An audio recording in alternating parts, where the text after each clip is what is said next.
Hi everyone, Paul May from BuzzStream here. First of all, Lauren, thanks for inviting us to guest post on your blog today. I want to talk a little bit about social media monitoring and social media marketing in general. Lots of talk out there about how important it is to listen to your customer and how social media marketing program can help with that.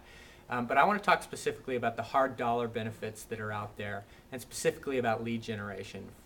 Speaking frankly, where we are as a company, that's the thing that we most care about, and I assume that most companies, or a lot of companies, are like that. So when we think about it from a lead generation perspective, we look at our social media marketing activities. We have three objectives to help drive leads. One is we are looking at social media as a way of identifying potential lead opportunities just directly. This is a good opportunity here. Two is developing word-of-mouth buzz. If we develop more buzz, that results in more leads. And third is improving our search performance, which again leads to leads, or results in leads. So how can monitoring help with each of these? We'll start with just the directly identifying lead opportunities. This is the one you need to be most careful about, but point of this is that there are certain terms that if people are talking about those, there is a very good chance that those people are going to be interested in our products and what we are doing. So if I can identify those correct terms and look at the right social media sites, I can identify people who want to hear what I'm talking about. Here's what I'm not saying you should do. What I'm not saying you should do is go identify good search terms, identify people who are talking about them, and begin spamming the hell out of them.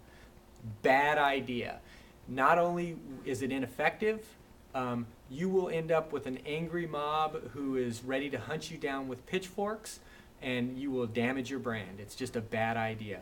Instead, what you need to be doing is looking for people who are talking about the things you care about, engage with them in the way that they want to be engaged with, start providing value, answer their questions, provide content that they'd find valuable. You do that, eventually you'll earn their trust, and you'll earn the right to have a discussion about your product. In fact, they'll want to talk about those things, and when you do it, you shorten the sales cycle. The conversation will be much smoother than a normal sales cycle. It'll be much less adversarial and feel much more like a partnership discussion. Okay, so now talking about lead generation and search performance. I think the best way to describe how this works is just to give you an example of how it's worked for us.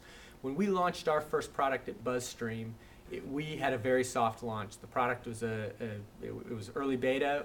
It was targeted at a niche market. We wanted to really focus, and it was not a big bang launch. We spent $2,000. We bought t-shirts that we handed out at a trade show. We had a happy hour at another conference, and that was it.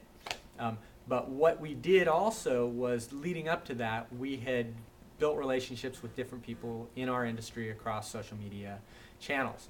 One of those people posted a product review on their blog, which it was a highly influential blog.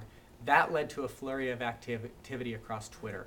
One of the people that tweeted about us, this is just one example. This is there's at least 15 of these similar to this, but this was one that'll give you a sense of how it can work.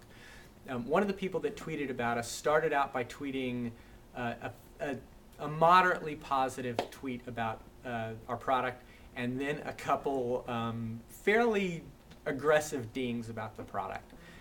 Fair, we were in early beta, and it was all fair, but they were ones we noticed. What we also realized very quickly, because of the way we had set up our monitoring program, was that this was somebody who not only was influential on Twitter, but also had an influential blog. So we recognized quickly that this was somebody that we needed to not just respond to, but we needed to build a relationship with, and ideally work that relationship to turn it into a positive thing.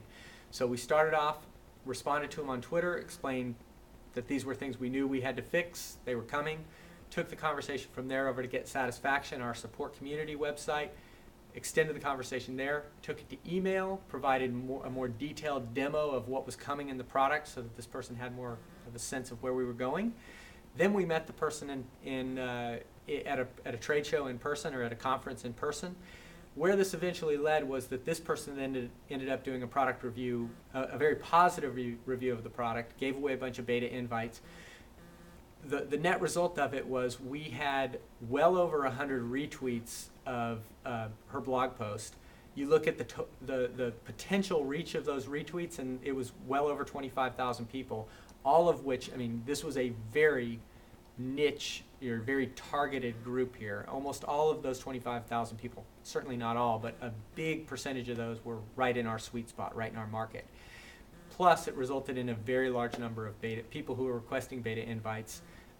This just gives you a sense of how you can take these relationships, and with very little financial investment, there's a time investment, you can turn this into a fairly big, there can be a big impact in terms of a hard dollar benefit.